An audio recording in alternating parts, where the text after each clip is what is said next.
नमस्कार, आज की बात में आपका स्वागत है। आज प्रधानमंत्री नरेंद्र मोदी ने साफ साफ लफ्जों में कहा कि 4 जून को आएगा तो मोदी ही। नरेंद्र मोदी ने कहा 4 जून को सिर्फ मोदी ही रह जाएगा। नरेंद्र मोदी आज एक अलग ही मूड में थे। उन्होंने कहा 4 जून के बाद इंडिया अलायंस खटाखट खटाखट बिखर जाएगा। शहजादों की जोड़ी खटाखट छुट्टियां मनाने निकल जाएगी, क्योंकि जनता खटाखट खटाखट बटन दबाकर विरोधियों को खटाखट बाहर कर देगी। अब यह बात कहां से आई? राहुल गांधी अपनी हर रैली में कहते हैं 4 जून के बाद इंडिया अलायंस की सरकार बनेगी और 4 जुलाई को महिलाओं के अकाउंट में पैसा ट्रांसफर होगा खटाखट खटाखट। मोदी ने इसी बात को पकड़ लिया, आज उसी अंदाज में जवाब दिया। हालांकि आज राहुल गांधी रेस्ट पर थे, उन्होंने कोई रैली नहीं की, कैंपेन नहीं किया, लेकिन वो और अखिलेश साथ साथ रैलियां कर रहे हैं, इसलिए मोदी ने दोनों शहजादों की बात की। आज अखिलेश ने लखनऊ में अरविंद केजरीवाल के साथ मीडिया से बात की। दोनों ने दावा किया कि 4 जुलाई को बीजेपी की विदाई तय है। केजरीवाल ने बीजेपी को 220 और अखिलेश यादव ने बीजेपी को ज्यादा से ज्यादा 140 सीटें मिलने का दावा किया। केजरीवाल ने फिर कहा 4 जून के बाद योगी आदित्यनाथ की कुर्सी पर खतरा होगा। मोदी अगर जीते तो योगी मुख्यमंत्री नहीं रहेंगे। योगी ने इसका करारा जवाब दिया। यह जवाब आपको दिखाऊंगा। ममता बनर्जी ने 4 जून को लेकर क्या भविष्यवाणी की, 4 जून के बाद वो इंडिया अलायंस पे रहेंगी या नहीं, इस पर उन्होंने क्या सफाई दी, इसकी भी बात करेंगे। लेकिन सबसे पहले प्रधानमंत्री नरेंद्र मोदी का इंटरेस्टिंग भाषण आपको सुनवाता हूं। मोदी आज यूपी में थे।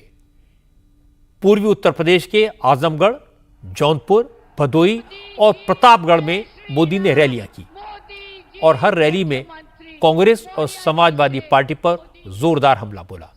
मोदी ने कहा कि समाजवादी पार्टी और कांग्रेस 2 अलग पार्टियां हैं, लेकिन उनकी दुकान एक है। दोनों झूठ का सामान बेचते हैं। मोदी ने कहा कि बीजेपी के फेवर में जो माहौल है, उसे देखकर शहजादों के पेट में दर्द हो रहा है। उन्हें अपनी दुकान की फिक्र है और फिर यह भी बता दिया कि 4 जून के बाद क्या क्या होने वाला है। साथियों, सपा कांग्रेस के शहजादों के लिए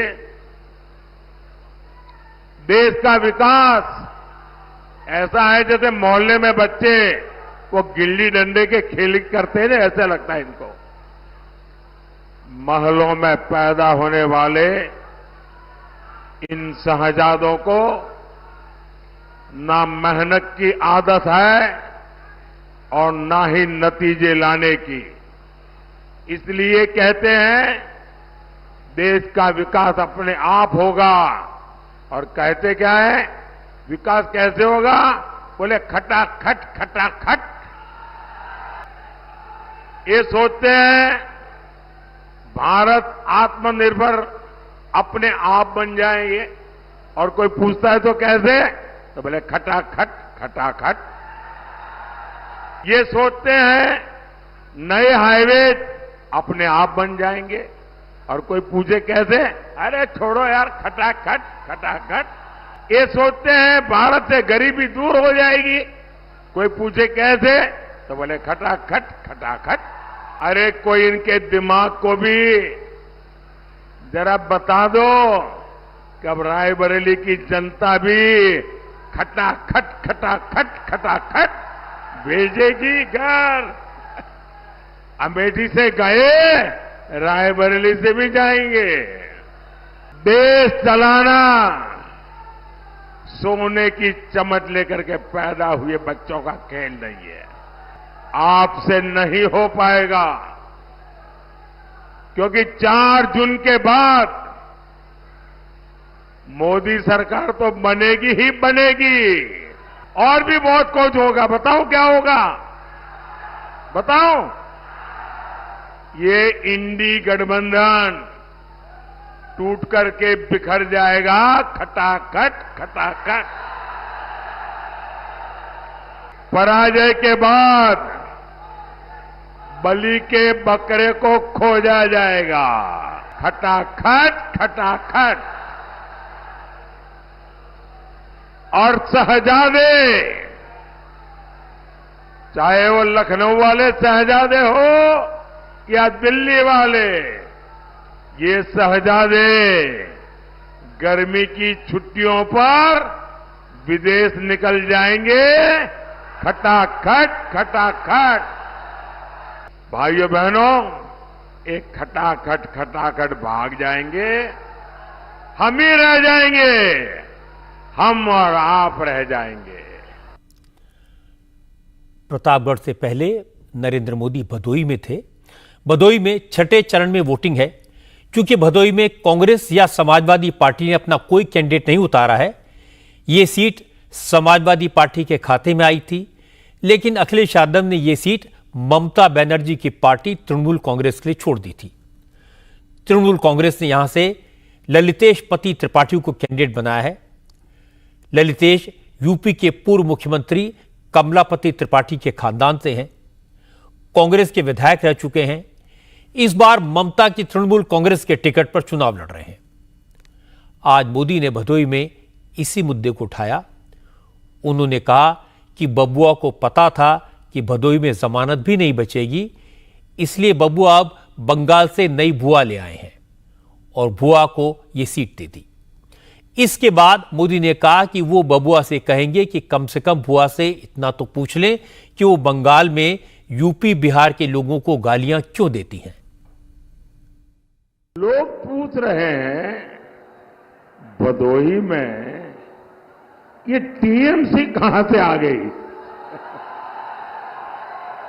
कांग्रेस का तो पहले से ही यूपी में कोई वजूद नहीं था। सपा भी मान चुकी है कि इस चुनाव में उसके लिए कुछ भी बचा नहीं है। भदोई में ये सपा वाले मैदान छोड़ करके ही भाग गए, इसलिए ये भदोई में सियासी प्रयोग कर रहे हैं।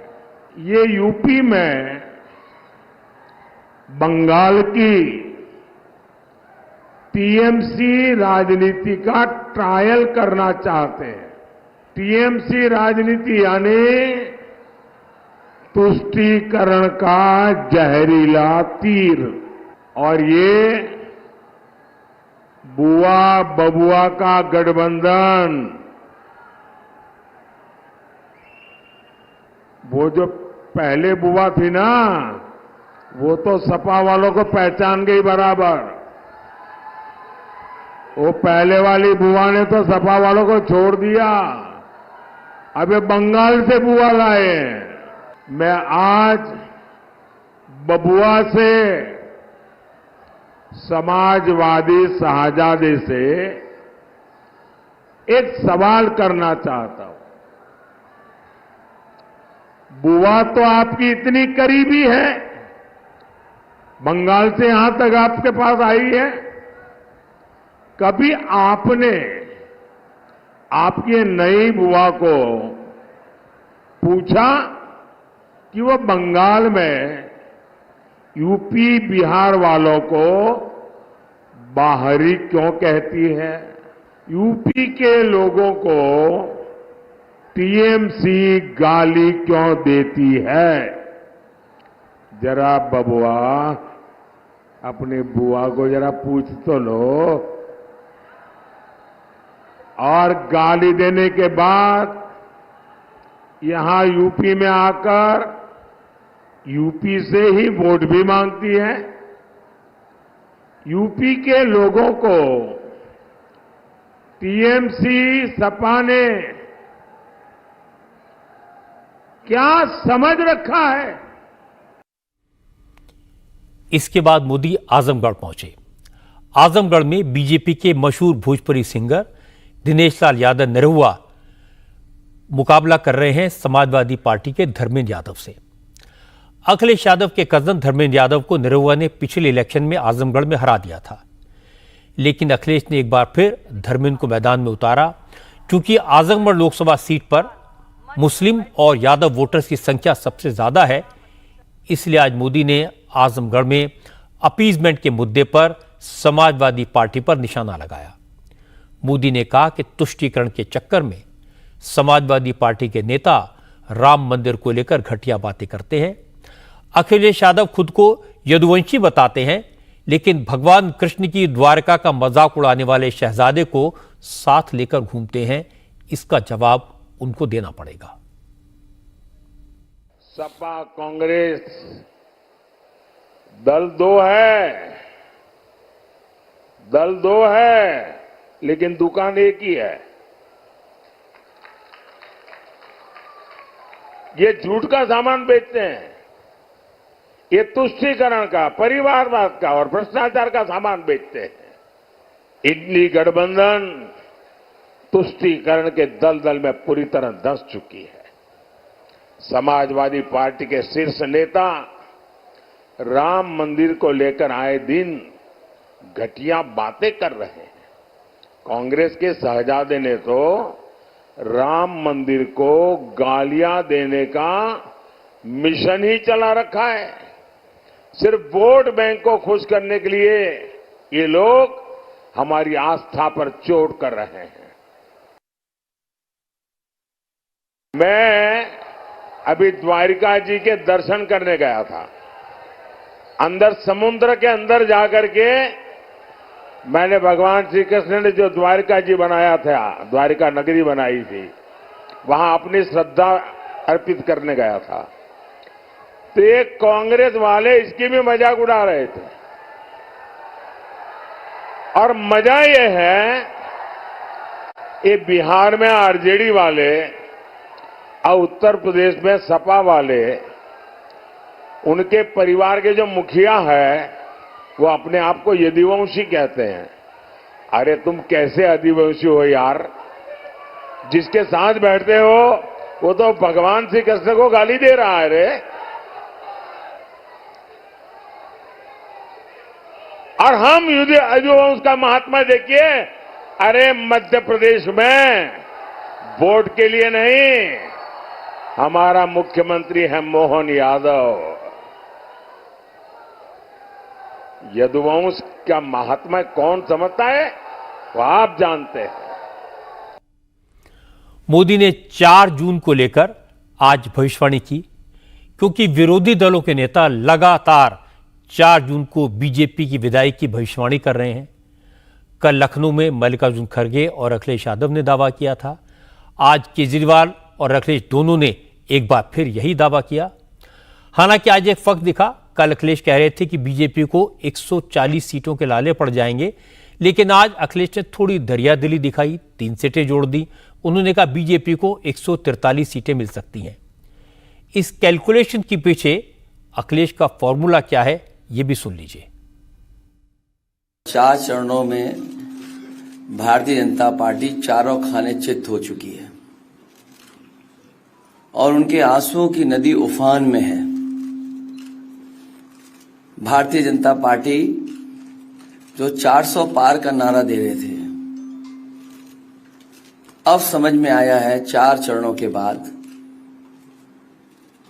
वो बात तो ठीक है कि आरक्षण पे सबसे पहले हमला करेंगे, लेकिन 400 पार नारा इसीलिए दे रहे हैं कि 543 में 400 के बाद वो सीटें देख रहे हैं, तो वो केवल 143 बन रही हैं। तो वो स्वयं स्वीकार कर रहे हैं कि 143 से ज्यादा वो सीटें जीतने वाले नहीं हैं, क्योंकि 400 पार सीटें 143 ही बनती हैं। यूपी, दिल्ली और पंजाब ये 99 सीट के खेल में ही उलझ जाएंगे। अब लग ये रहा है हारने के बाद ये ब्रह्मांड का झूठ का विद्यालय खोलेंगे, यूनिवर्सिटी खोलेंगे और वाइस चांसलर और डीन पहले से ही रिटायर होकर के वहां अपने आप नियुक्त हो जाएंगे। केजरीवाल ने भी कहा कि 4 जून को इंडिया अलायंस की सरकार बन रही है, बीजेपी को 220 से भी कम सीटें आएंगी। और इसके बाद केजरीवाल ने कहा कि नरेंद्र मोदी अमित शाह को प्रधानमंत्री बनाना चाहते हैं, अमित शाह के लिए वोट मांग रहे हैं। केजरीवाल ने दावा किया, अगर बीजेपी लोकसभा चुनाव जीती तो 4 जून के बाद योगी आदित्यनाथ की कुर्सी खतरे में पड़ जाएगी, क्योंकि बीजेपी योगी को मुख्यमंत्री पद से हटा देगी। भारतीय जनता पार्टी मोदी जी अपने लिए वोट नहीं, अमित शाह जी को प्रधानमंत्री बनाने के लिए वोट मांग रहे हैं। योगी आदित्यनाथ जी को अगर ये लोग जीत गए तो योगी आदित्यनाथ जी को 2 से 3 महीने के अंदर उत्तर प्रदेश के सीएम पद से हटा दिया जाएगा। मैंने दिल्ली में 3-4 दिन पहले ये प्रेस कॉन्फ्रेंस की थी और ये दोनों मुद्दे उठाए थे। जैसे मैंने मुद्दे उठाए थे तो अमित शाह जी ने और उनके कई नेताओं ने अपनी भावना प्रकट की कि नहीं मोदी जी को 75 साल में इस्तीफा नहीं देना चाहिए।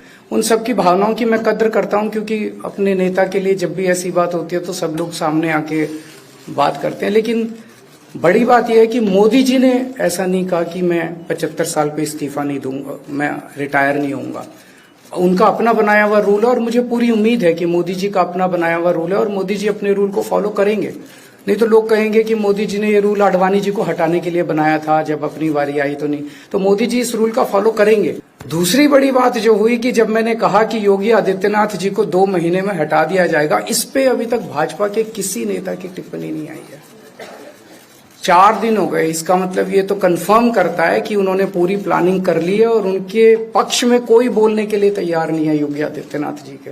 तो उनका हटना अब लगभग तय है। भारतीय जनता पार्टी को 250 से भी नीचे, मेरे हिसाब से 220 के आसपास, 3-4 दिन पहले भी मैंने कहा था, 220 से कम सीटें इनकी आती हुई नजर आ रही हैं। अब देखिए, केजरीवाल 2 तरह की बातें कर रहे हैं। एक तो कह रहे हैं कि 220-230 से कम सीटें आ रही हैं। दूसरी तरफ कह रहे हैं कि मोदी जी प्रधानमंत्री बनेंगे तो 1 साल बाद अमित शाह को बना देंगे, मोदी जी प्रधानमंत्री बनेंगे तो योगी को हटा देंगे। अब दोनों तरह की बात कैसे हो सकती है? केजरीवाल बहुत चतुर चालाक हैं। वो जानते हैं कि क्या चीज़ लोगों तक पहुंचाई जा सकती है और बड़े कॉन्फिडेंस से कहते हैं। उन्होंने योगी को हटाने की बात दिल्ली में कही थी, फिर पब्लिक मीटिंग में कही, लेकिन बीजेपी ने कोई रिएक्शन नहीं दिया। अब फिर लखनऊ में जब बात कही तो योगी ने जवाब देने में देर नहीं लगाई।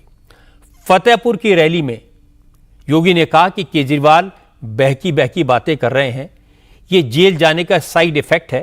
योगी ने कहा कि केजरीवाल उनका नाम लेकर भ्रम फैलाने की पूरी कोशिश कर रहे हैं, लेकिन कामयाब नहीं होंगे।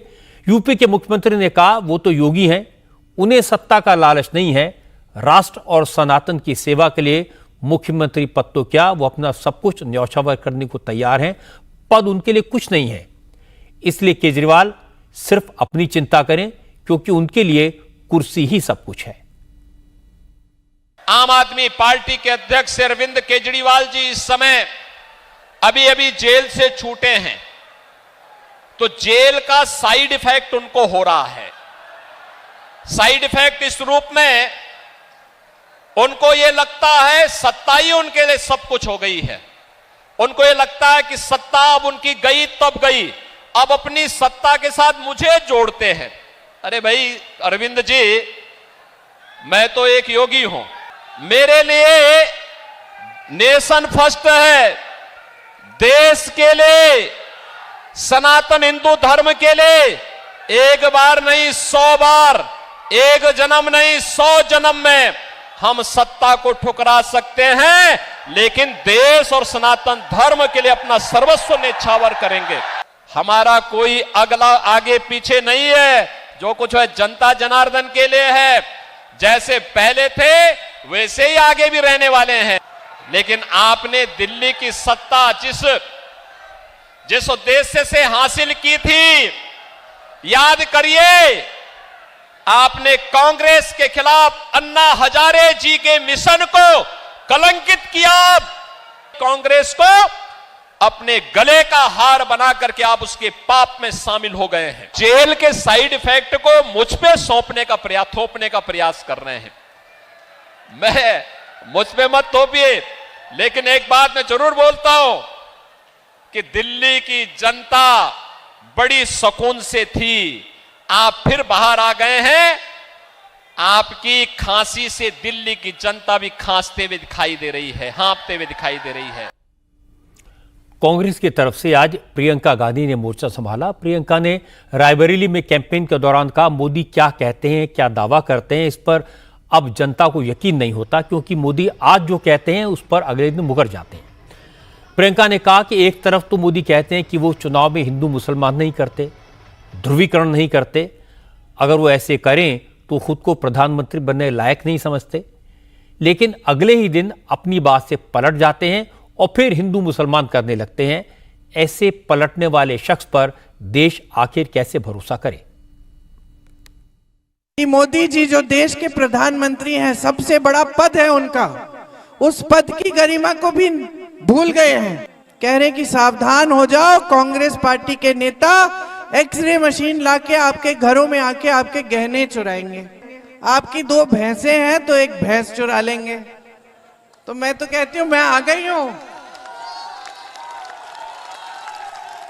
मैं कांग्रेस की नेता हूं, आ गई हूं आज डलमऊ, संभाल लेना अपनी भैंसें, कहीं चुरा ना लूं। ये अलग बात है कि मेरे से तो हिलेगी भी नहीं भैंस। प्रधानमंत्री पद का ये स्तर हो गया है कि रोज सुबह से शाम तक पिछले 3 महीनों से तो ये पूरे चुनाव को हिंदू मुसलमान बनाने की कोशिश कर रहे हैं।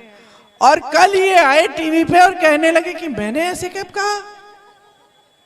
मतलब पूरा देश देख रहा है, आप रोज रोज कह रहे हो और अचानक एक दिन सुबह उठे कि मैंने ऐसे कब कहा। अगर मैं ऐसा कहता तो मैं प्रधानमंत्री बनने के लायक नहीं होता। तो हो सकता है फिर हम नहीं समझे कि आप नालायक हैं, हो सकता है कि आप समझ गए हैं कि आप लायक नहीं रहे इस पद को पे आसीन होने के लिए, क्योंकि आप खुद ही कह रहे हैं। हमें मालूम नहीं कि आज क्या कहेंगे, कल उसका खंडन कर देंगे। आज कहेंगे कि 15 लाख रुपए आपके खातों में डाल रहे हैं, कल कह देंगे कि वो तो चुनावी जुमला था। अब महीनों से आपको कह रहे हैं हिंदू मुसलमान, अचानक कह रहे हैं कि भाई मैंने तो कभी कहा ही नहीं, मेरे तो घर के आसपास मुसलमान लोग रहते थे, मैं रोज बिरयानी खाता था। आप तो चौंक ही गए होंगे, हम विपक्ष के नेता चौंक गए हैं कि ये क्या हो रहा है। देश का जो सबसे बड़ा पद है उस पर जो आसीन है प्रधानमंत्री, अपनी बात यूं बदल रहे हैं गिरगिट की तरह, जैसे गिरगिट रंग बदलती है। मैंने कल आपको बताया था कि चुनावों के नतीजे प्रेडिक्ट करने में राहुल गांधी का और केजरीवाल का रिकॉर्ड कैसा है, अखिलेश का रिकॉर्ड कैसा है।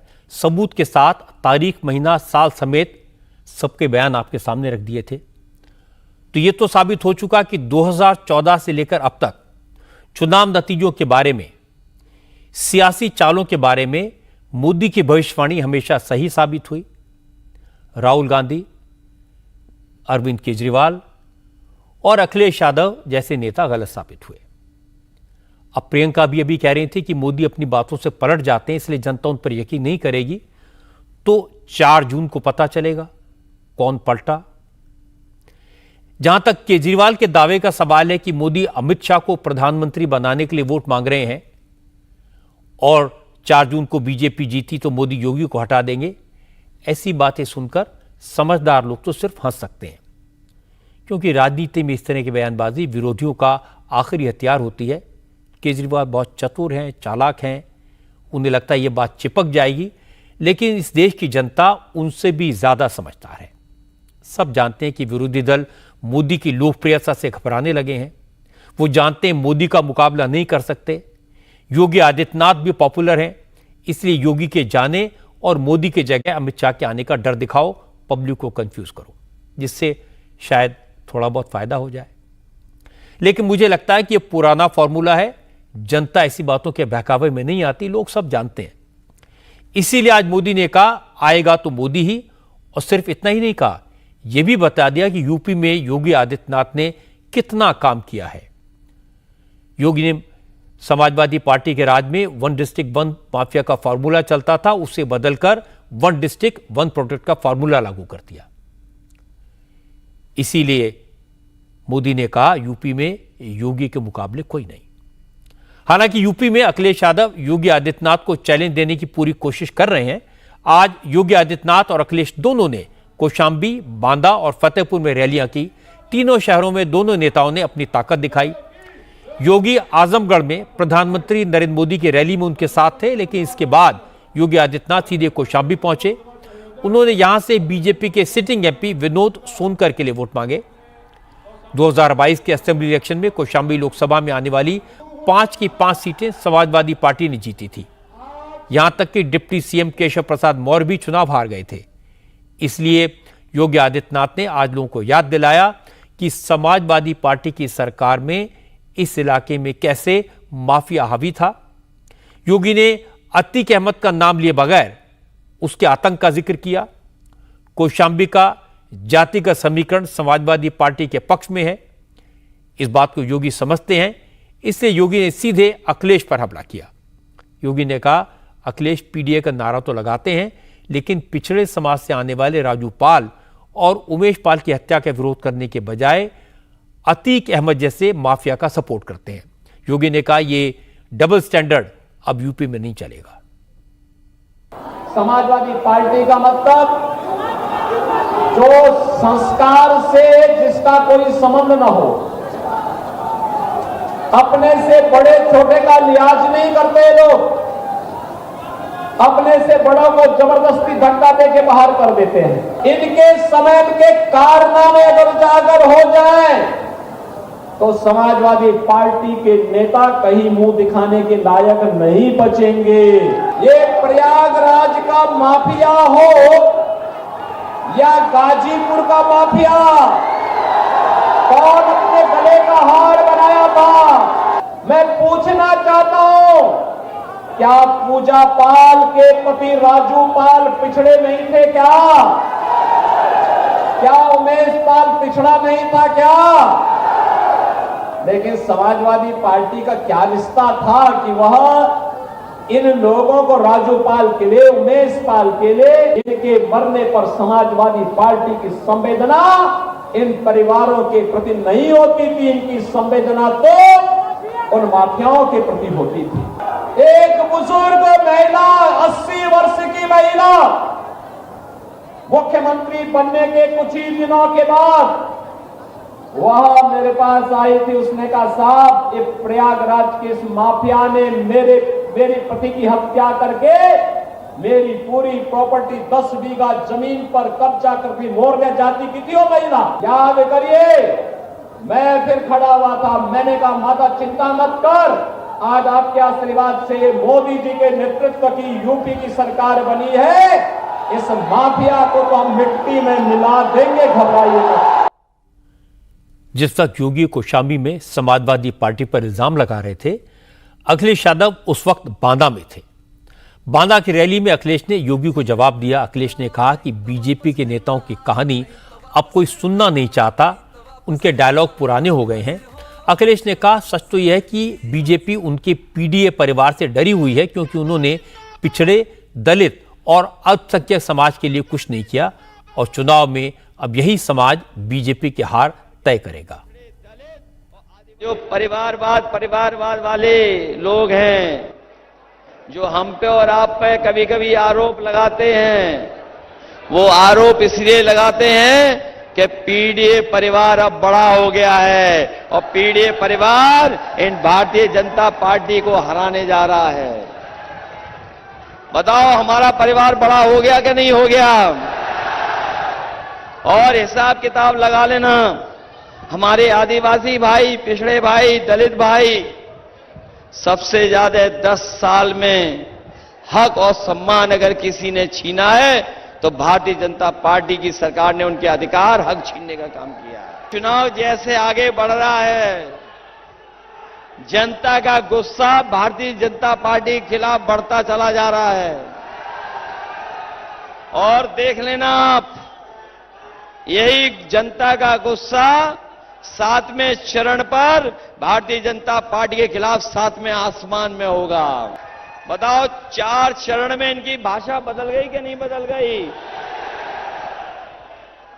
अब इन बीजेपी वालों की कोई कहानी सुनना नहीं चाहता है। बताओ, इनके डायलॉग सब घिसे पिटे हैं कि नहीं है?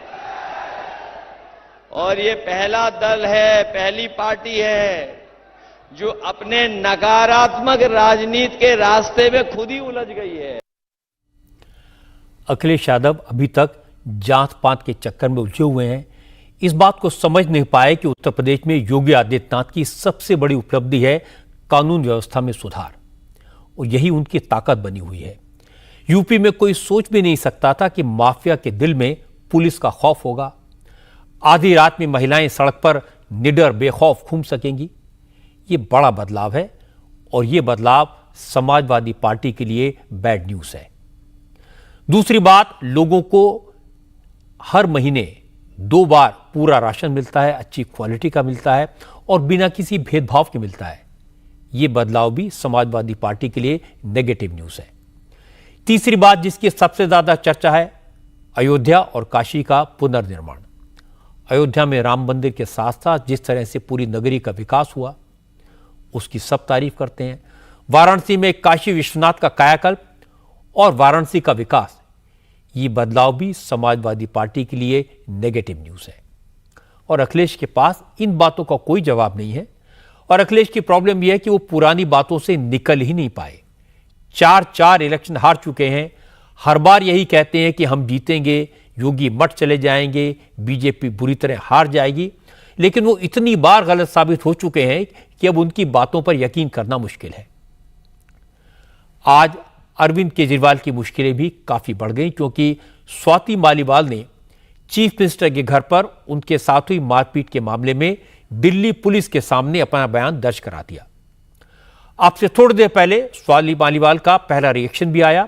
स्वाति मालीवाल ने ट्विटर पर लिखा कि 13 मई को उनके साथ जो कुछ हुआ वो बहुत बुरा हुआ।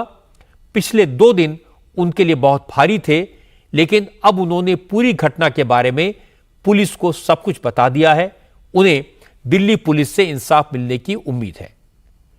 इसके साथ ही स्वाति मालीवाल ने इस घटना को राजनीति का इशू न बनाने की अपील भी की।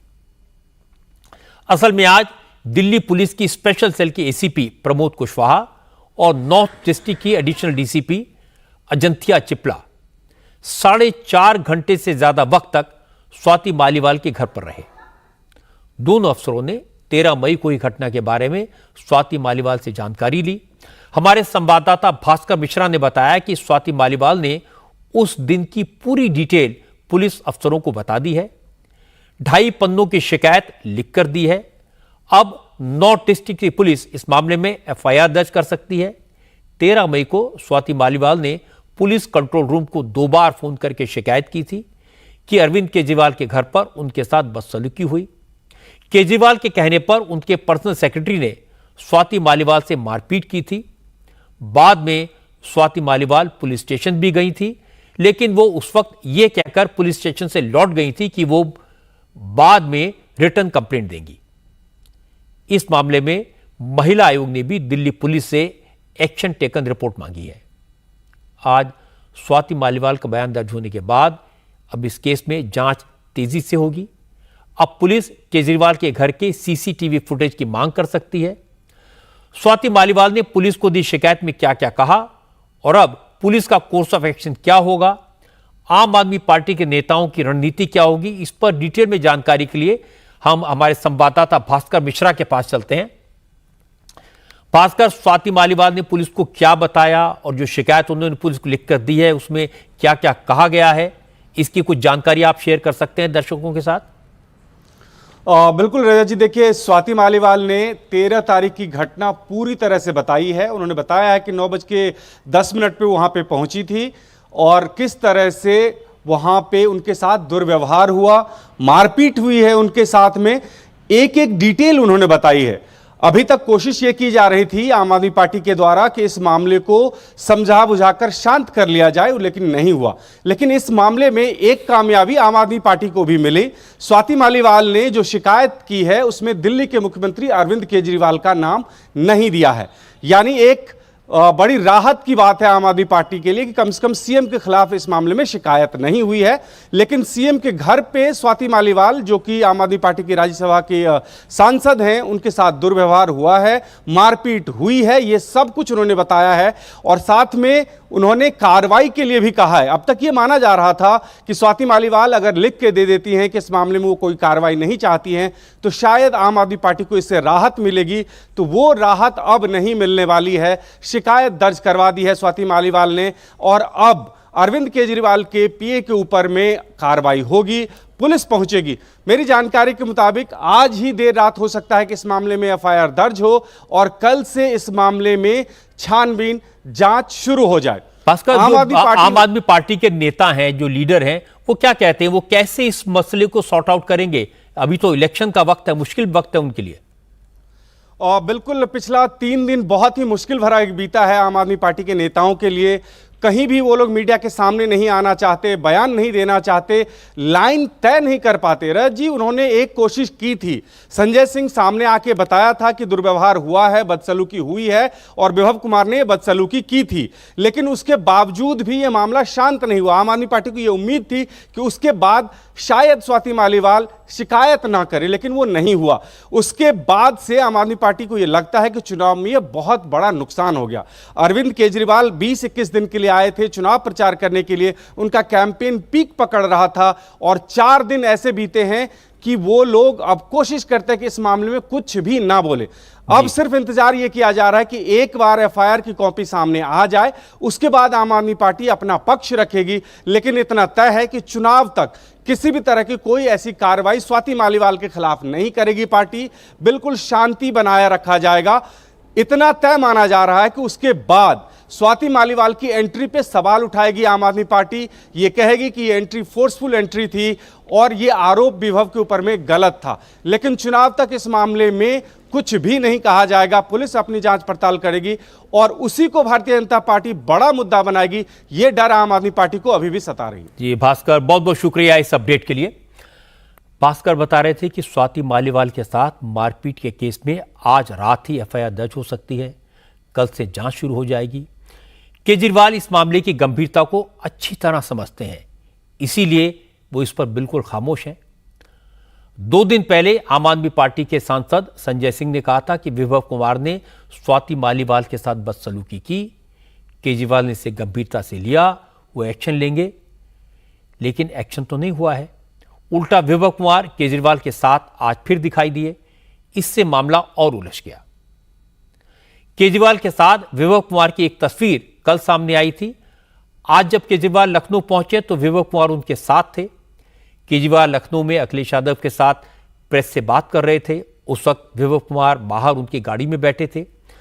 केजरीवाल को लगा होगा अगर विभव कुमार प्रेस कॉन्फ्रेंस के वक्त उनके साथ दिखते हैं तो मीडिया के लोग स्वाति मालीवाल पर सवाल पूछ लेंगे, इसलिए विभव को करीब 1 घंटे तक बाहर गाड़ी में ही बैठे रहना पड़ा। वो बाहर नहीं निकले, लेकिन अंदर स्वाति मालीवाल के साथ बदसलूकी को लेकर केजरीवाल से सवाल तो पूछ ही लिया गया। जब पूछा गया तो केजरीवाल ने माइक अखिलेश यादव की तरफ सरका दिया। अखिलेश ने कहा, अरे इससे भी जरूरी मुद्दे हैं। तो फिर संजय सिंह माइक पर आए, उन्होंने स्वाति मालीवाल का नाम लिया और फिर मणिपुर को लेकर बात करने लगे।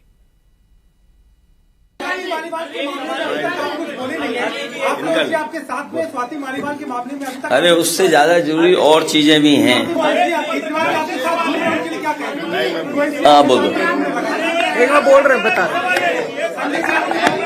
हाँ मैं बोल रहा हूँ 1 सेकंड बोल रहा हूँ। सब लोग, पूरा देश हतप्रभ है, दुखी है, आज तक पीड़ित है। मणिपुर के अंदर एक कारगिल योद्धा की पत्नी को निर्वस्त्र करके घुमाया गया, सैकड़ों महिलाओं के साथ दरिंदगी हुई। भारत के प्रधानमंत्री खामोश रहते हैं। हजारों महिलाओं के साथ प्रज्वल रवन्ना ने बलात्कार किया, दरिंदगी की, मां की उम्र की महिलाओं के साथ। प्रधानमंत्री कहते हैं ये भारत को मजबूती देगा, इसी को वोट देना। आम आदमी पार्टी हमारा परिवार है। पार्टी ने अपना रुख साफ कर दिया है और मैं चाहता हूं जितने विषय मैंने आपके सामने रखे हैं, देश के प्रधानमंत्री और भारतीय जनता पार्टी को जवाब देना चाहिए। स्वाति मालीवाल के मामले में जवाब देना, जब वो पहलवान बेटियों के लिए जंतर मंतर पे न्याय मांगने गई थी स्वाति मालीवाल जी, उस समय घसीट के मरवाया पुलिस वालों से। तो इसलिए इस पे राजनीतिक खेल ना खेलें, मैं सिर्फ इतना कहना चाहता हूं। संजय सिंह ने सारे मामलों पर बात की, लेकिन स्वाति मालीवाल पर कुछ नहीं कहा। असल में स्वाति मालीवाल का मामला केजरीवाल के गले की फांस बन गया है। एक तरफ तो जेल से लौटने के बाद केजरीवाल सिंपैथी का माहौल बनाने में लगे हुए हैं, उनके पास लिमिटेड टाइम है, और उस पर स्वाति मालीवाल का मसला खड़ा हो गया। वो केजरीवाल की करीबी हैं, राज्यसभा की मेंबर हैं, महिला आयोग के अध्यक्ष के रूप में औरतों के लिए लड़ती रही हैं। उन पर कोई हाथ उठाए, वो पुलिस को बुलाएं, तो मामला गंभीर तो है। और सबसे बड़ी बात, यह घटना मुख्यमंत्री के घर पर हुई। आज लखनऊ की प्रेस कॉन्फ्रेंस में जब ये सवाल उठे तो केजरीवाल और संजय सिंह के लिए जवाब देना कैसे मुश्किल हो गया, ये तो आपने अभी अभी देखा। ऐसा बहुत कम होता है जब केजरीवाल और संजय सिंह किसी सवाल का जवाब न दे पाएं और प्रेस कॉन्फ्रेंस छोड़कर भाग जाएं। रही सही कसर अखिलेश ने पूरी कर दी जब उन्होंने कहा इससे भी इंपॉर्टेंट मामले हैं। लोग कहने लगे कि अखिलेश के पिता मुलायम सिंह यादव ने लड़के हैं, गलती हो जाती है कहकर रेपिस्ट को डिफेंड किया था एक जमाने में। अब अखिलेश भी बात को इसी तरह घुमाने की कोशिश कर रहे थे। अगर स्वाति मालीवाल ने पुलिस को सब कुछ बता दिया है, अगर वो पब्लिक के सामने आ गई, तो केजरीवाल की मुसीबत और बड़ी हो जाएगी। वैसे दिल्ली में जिस वक्त स्वाति मालीवाल पुलिस के अफसरों के साथ बैठी हुई थी, उस वक्त अरविंद केजरीवाल अमृतसर में कैंपेन कर रहे थे। आज अरविंद केजरीवाल ने पंजाब में कैंपेन किया। लखनऊ से अमृतसर पहुंचने के बाद केजरीवाल सबसे पहले स्वर्ण मंदिर में माथा टेकने गए, इसके बाद दुर्गाना मंदिर गए। पंजाब के मुख्यमंत्री भगवंत मान इस दौरान उनके साथ थे। पूजा पाठ के बाद केजरीवाल ने अमृतसर में रोड शो किया। रोड शो के बाद केजरीवाल ने 4 मिनट की छोटी सी स्पीच दी, और बड़ी बात यह थी कि 4 मिनट की स्पीच में केजरीवाल ने कांग्रेस का नाम भी नहीं लिया। सिर्फ इतना कहा कि वो जेल जाने से नहीं डरते, अगर जनता उन्हें जेल जाने से बचाना चाहती है तो आम आदमी पार्टी को वोट दे। अगर आप झाड़ू का बटन दबा दोगे, मेरे को जेल जाने की जरूरत नहीं पड़ेगी, और अगर दूसरा बटन दबाओगे तो मेरे को जेल जाना पड़ेगा। ये चुनाव मामूली चुनाव नहीं है। आम आदमी पार्टी है केवल जो इन लोगों से लड़ रही है, इसी वजह से ये हमारे पीछे पड़े हैं। हमारे बड़े बड़े नेताओं को जेल में डाल रखा है, लेकिन हमारे लिए कोई जेल, हमारे लिए कोई समस्या नहीं है। हमारे लिए देश सबसे बड़ा है, संविधान सबसे बड़ा है। पंजाब के चुनाव में इस बार केजरीवाल के लिए कोई खास मुश्किल नहीं है। इस बार बीजेपी और अकाली दल अलग अलग चुनाव लड़ रहे हैं। कांग्रेस काफी कमजोर हो चुकी है। कांग्रेस के कई बड़े नेता बीजेपी में शामिल हो गए हैं। भगवंत मान की लोकप्रियता बरकरार है। इन सारी बातों का फायदा आम आदमी पार्टी को हो सकता है। लेकिन मजे की बात है कि दिल्ली में कल केजरीवाल कांग्रेस के लिए वोट मांग रहे थे। आज उम्मीद थी कि वो पंजाब में कांग्रेस के उम्मीदवार के विरोध में कुछ कहेंगे, क्योंकि पंजाब में तो दोनों पार्टियां आमने सामने हैं। लेकिन केजरीवाल ने संभल कर बोला, कांग्रेस के लिए कुछ नहीं कहा। दूसरी तरफ ममता बनर्जी ने आज साफ साफ लफ्जों में कहा कि कांग्रेस के उम्मीदवारों को एक वोट भी नहीं मिलना चाहिए, क्योंकि कांग्रेस बीजेपी की दलाल है। आज ममता बनर्जी के एक बयान को लेकर एंटी मोदी मोर्चे में खूब बयानबाजी हुई। अधीर रंजन चौधरी ने तो यहां तक कह दिया कि ममता का कोई भरोसा नहीं है। उन्हें कोई हैरानी नहीं होगी अगर ममता बनर्जी 4 जून के बाद एनडीए में चली जाएं। असल में कल एक इलेक्शन रैली में ममता बनर्जी ने कहा था कि 4 जून के बाद देश में जब ऑपोजिशन की सरकार बनेगी तो वो इंडिया अलायंस की सरकार में शामिल नहीं होंगी, सरकार को बाहर से सपोर्ट करेंगी। ममता के इसी बयान पर बंगाल में कांग्रेस के अध्यक्ष अधीर रंजन चौधरी ने कहा उनको ममता बनर्जी पर जरा भी भरोसा नहीं है। हो सकता है कि दीदी 4 जून के बाद बीजेपी का हाथ पकड़ ले। कहां से अंदर बाहर कैसे क्या करेंगे उनकी पता कर लो, उससे पूछ लो। मैं उनसे भरोसा नहीं करते, गठबंधन छोड़ के भागी उन्होंने, उनकी बातों पे कोई भरोसा नहीं। अगर बीजेपी की तरफ ज्यादा भारी रहे तो वो उस तरह भी जा सकते। मुझे उनके ऊपर कोई भरोसा नहीं कि गठबंधन तोड़ने वाली ममता बनर्जी सबने देखा है। मैं तो कभी उनके साथ बदसलूकी नहीं किया, मेरा रुख स्पष्ट है। गठबंधन बनने की पहले भी जो रुख स्पष्ट थी, आज भी रुख स्पष्ट है। अभी बहानाबाजी करना बेकार है। ये अभी कहीं दुहाई देना ठीक नहीं है। और दुहाई देने के चलते कांग्रेस पार्टी को हिंदुस्तान में खत्म करने की बात कर रहे थे कि कांग्रेस 40 से ज्यादा सीट मिलेगा ही नहीं, कांग्रेस खत्म हो चुके हैं। अभी दुहाई देना शुरू कर दी। इसका मतलब ये कि कांग्रेस पार्टी और दूसरे गठबंधन जो है, कांग्रेस पार्टी के साथ दूसरे जो गठबंधन है वो सत्ता पे आ रहे हैं। इसके लिए अभी मतलब जिसको कहते हैं कि लाइन लगाना शुरू कर दिया है ममता बनर्जी। इसके बाद सत्ता पे कांग्रेस पार्टी आ रहे हैं, और अगर कांग्रेस पार्टी मतलब गठबंधन आ रहे हैं और हमारे ये मांग रहेगी राहुल गांधी जी हमारे देश के प्रधानमंत्री बने। ममता के बयान पर तेजस्वी यादव, संजय राउत, अखिलेश यादव जैसे तमाम नेताओं ने हैरानी जताई, लेकिन यह भी कहा कि दीदी ने ही अलायंस बनाया था, इसीलिए दीदी के बयान का गलत मतलब निकाला गया। ममता दीदी इंडिया अलायंस में ही रहेंगी और सरकार बनी तो सरकार में भी शामिल होंगी। क्योंकि ममता के बयान की चर्चा पूरे देश में होने लगी, इसलिए ममता ने भी सफाई दी। हालांकि कांग्रेस और लेफ्ट के लिए ममता का रुख जरा भी नहीं बदला। ममता ने कहा इंडिया अलायंस नेशनल लेवल पर है, इसलिए वो उसका हिस्सा है, लेकिन बंगाल में कोई अलायंस नहीं है। ममता ने कहा कि बंगाल के लोगों से उन्होंने कल भी कहा था और आज फिर कह रही हैं कि कांग्रेस और सीपीएम को एक भी वोट नहीं मिलना चाहिए, क्योंकि ये दोनों पार्टियां बीजेपी के साथ मिली हुई हैं। একটা কথা বলি, বাইক নিয়ে যেমন কাটাকুটি খেলবেন না, তেমনি ভোট নিয়ে কাটাকুটি করবেন না। তার কারণ সিপিএমটা আবার কংগ্রেস আর সিপিএম মিলে বিজেপির টাকায় তারা ভোটে দাঁড়িয়ে ভাবছে একটু ভোট কেটে দিই, তৃণমূলটা যদি হারে তাহলে আমাদের লাভ হবে। একদম একটা ভোটও সিপিএমকে দেবেন না, একটা ভোটও কংগ্রেসকে দেবেন না। অল ইন্ডিয়া লেভেলে অনেকে আমায় ভুল বুঝেছে। আমি বলেছি বাংলায় কোনো জোট নেই, কিন্তু ইন্ডিয়ায় যে জোটটা ওটা আমি তৈরি করেছিলাম। ওই জোটটা দিয়ে আমরা সরকার তৈরি করব। আমরা জোটে থাকব, জোটে আছি আমরা। এখানকার সিপিএম নেই, এখানকার কংগ্রেস নেই, কিন্তু অল ইন্ডিয়া লেভেলে ইন্ডিয়া জোট আমি তৈরি করেছিলাম এবং ইন্ডিয়া জোটে আমরা থাকব। ভুল বোঝাবুঝির ব্যাপার নেই। अधीर रंजन चौधरी के बात से कि ममता कब किधर चली जाए, इसके बारे में डेफिनेटली कोई कुछ नहीं कह सकता। और गठबंधन के ज्यादातर नेताओं का यही हाल है, कब किधर चले जाएं कोई कुछ नहीं कह सकता।